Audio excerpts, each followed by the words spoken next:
temple. So Chitta Bhavan will be the place for mind development, for all dedications, all of us as Buddhist world to be together,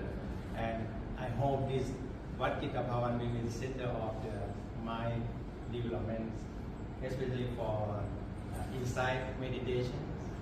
as well for welcome to you all to be experience this most beautiful, most silence, and we follows the Buddha teaching from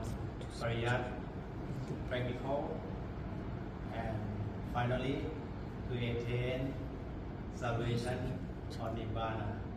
follow the hidden way, hidden path